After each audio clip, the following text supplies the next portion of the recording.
Hey everybody, it's Will. Welcome back. In our last video, we talked about creating a new company. Now, when we talked about that, I decided I was going to start my own exterior cleaning company. Pressure washing, gutter cleaning, roof washing, all of the things that would go along with that type of business. But before I started thinking about buying a single piece of equipment or marketing or sales or anything else, I had to be able to create a legal entity. So today what we're going to do is we're going to talk about step by step how you can go ahead and create your own LLC in under 30 minutes.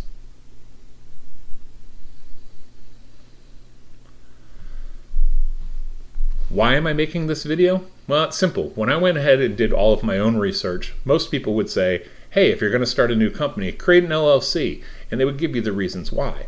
But that's where they would stop. They would simply tell you, go and create one. There's very few videos out there that said, here's the step-by-step instructions on how you go ahead and create one. So that's what we're going to do today. So if you have 30 minutes, you can create your own LLC. Follow me and we'll walk through the exact steps I took to create my company.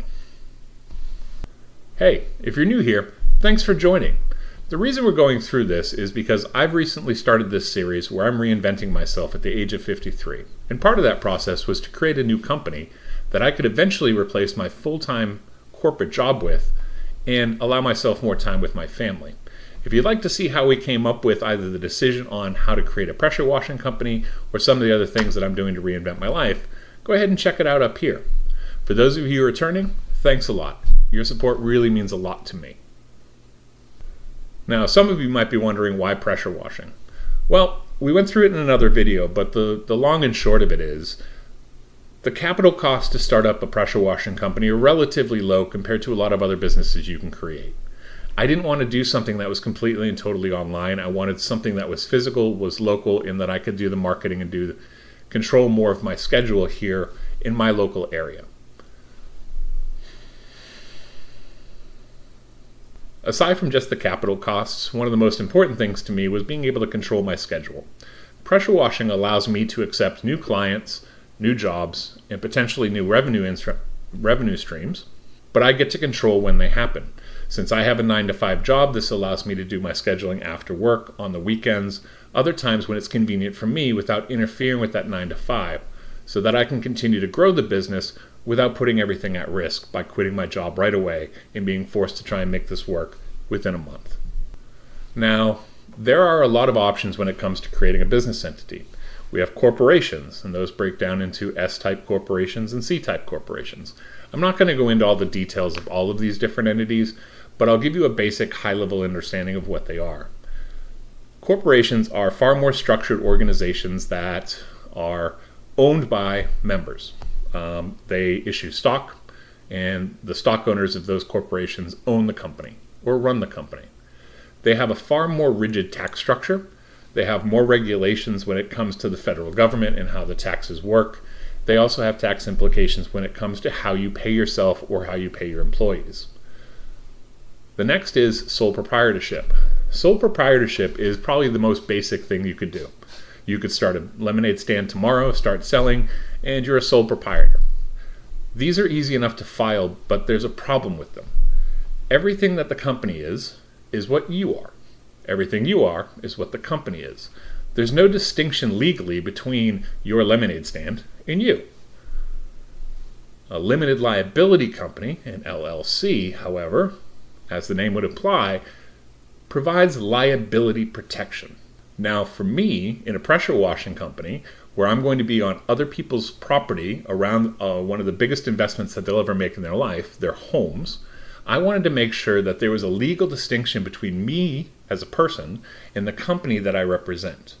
So if I were to accidentally break a window, slip and fall, any of those things, and somebody chose to come after me legally, they could come after my company. However, the company and myself are legally two different entities.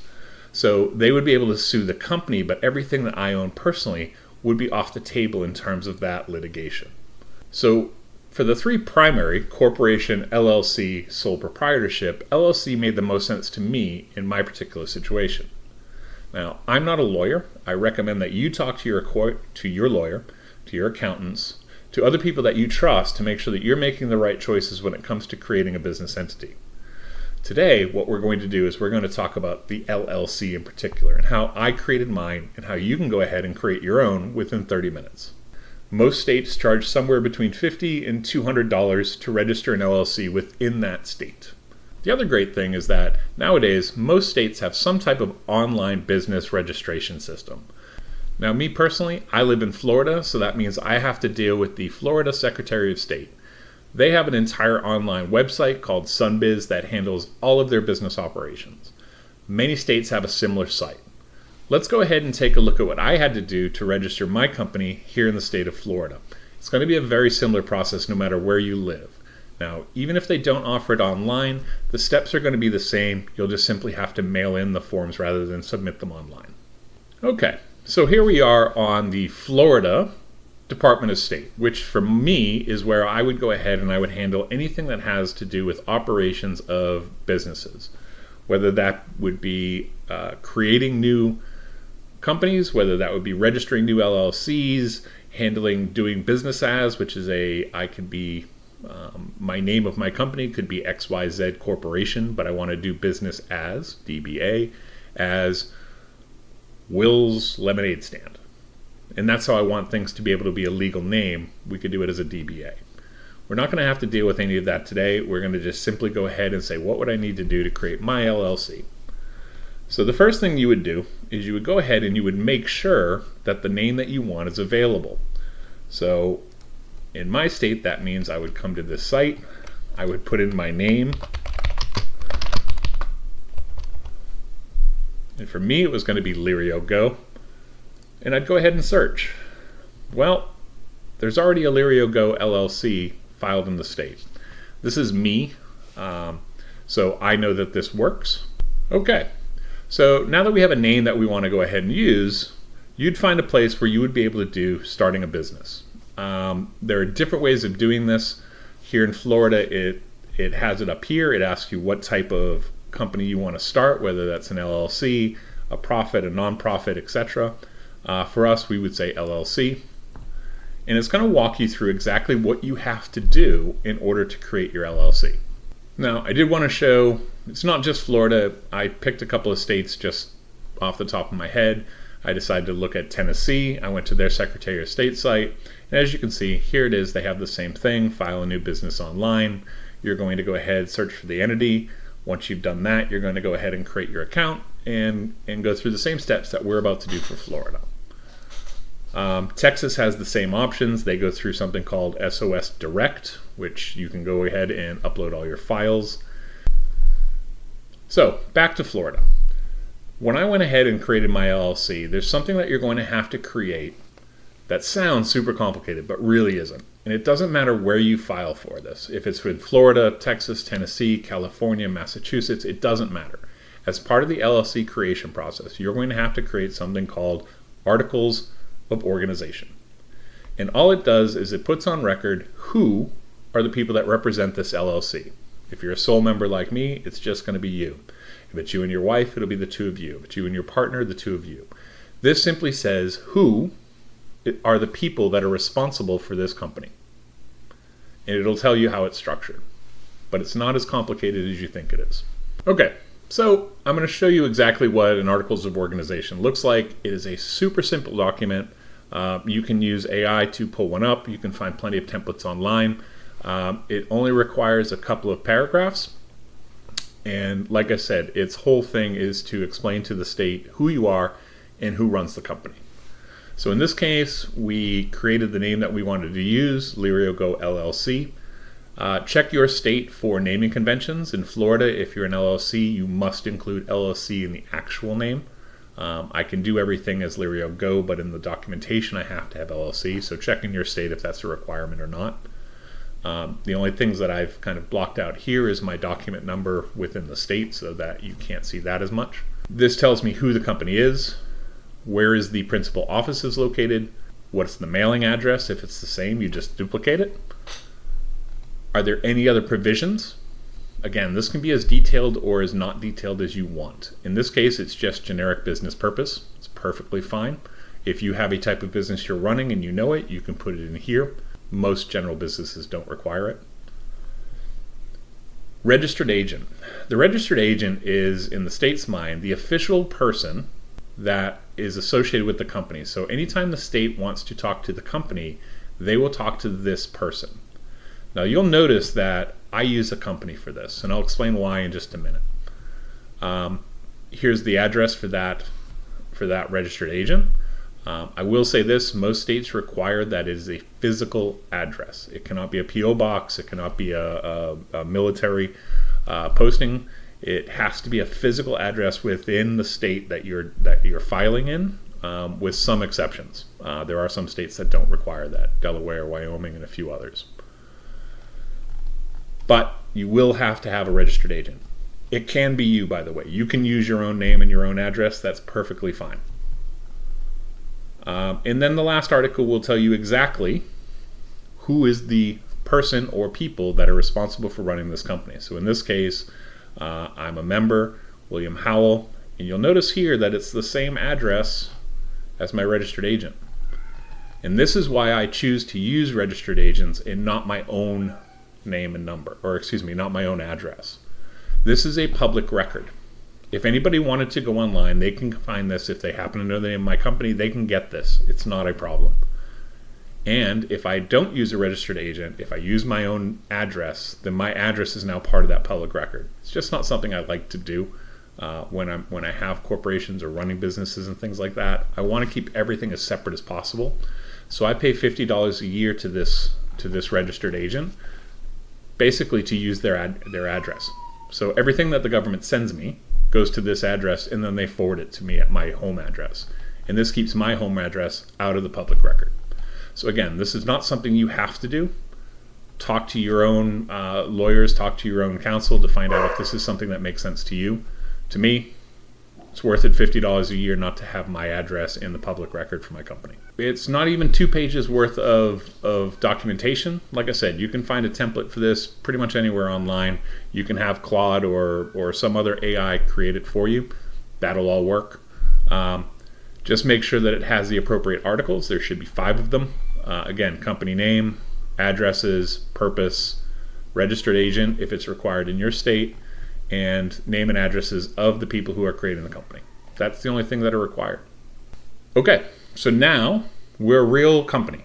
Our state recognizes us.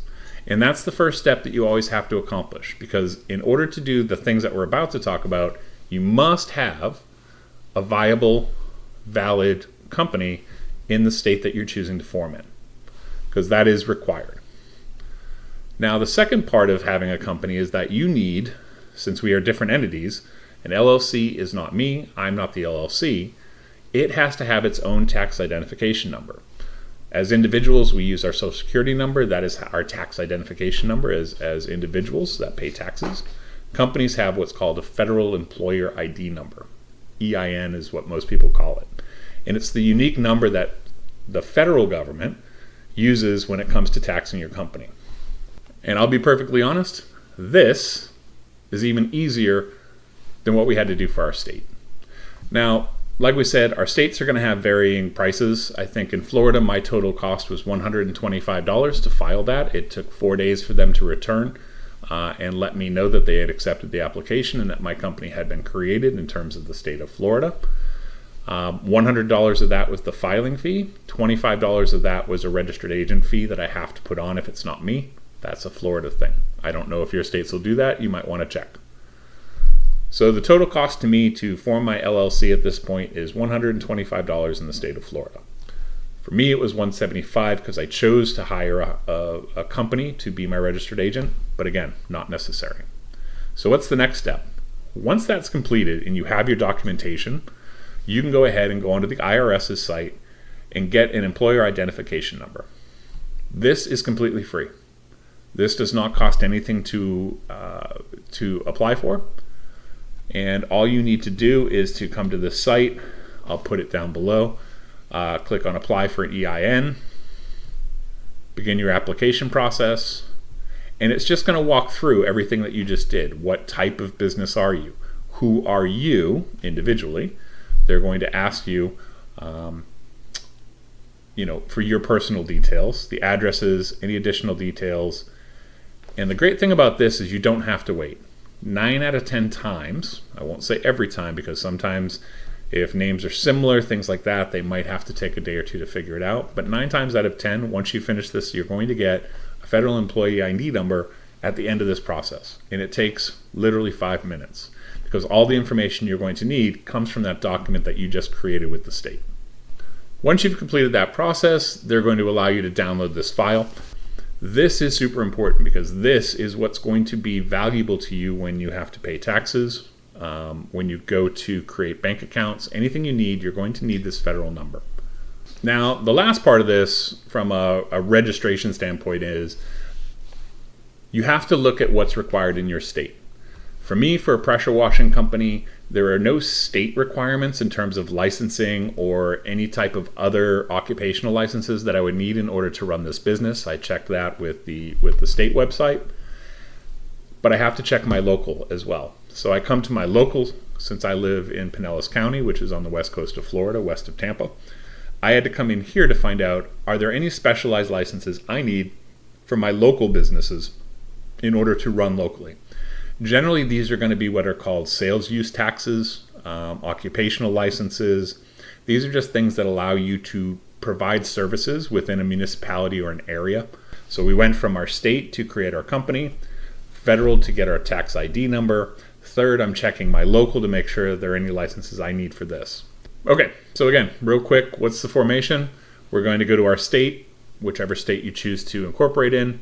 We're going to create our single member LLC with our business name. We'll make sure that it's available. A registered agent, yourself is fine. Home address is fine. And your filing fee, whatever that might be in the state you're in. For me, it was $125. Once that comes back as approved, and I can go onto the website, search my company, and pick it up from the state, the Department of State's website, then I can take that information and get my federal EIN, my federal tax ID number, where I'll need the LLC name, I'll need the structure, I'll need the responsible party's SSN, because LLCs are a pass-through organization. I'm not going to go into that very deeply, but it's the way that it's taxed. And you can download that confirmation and get your number right away. Check your local business licensing. You might need any or all of the things we've already created in order to get that. And then lastly, my biggest recommendation to you is to take your tax ID number and your articles of organization with the approvals, or if you have an approval number from your state, take that and create a business checking account.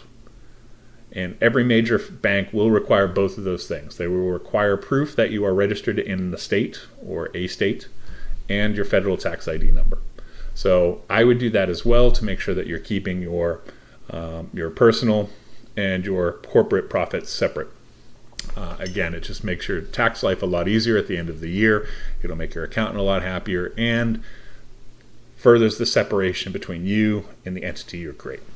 Okay, there it is, guys. So if you have 30 minutes to spare, you can create your own LLC. We've walked through all the steps. Like I said, if you want to go out, use the internet, you can download the articles of incorporation.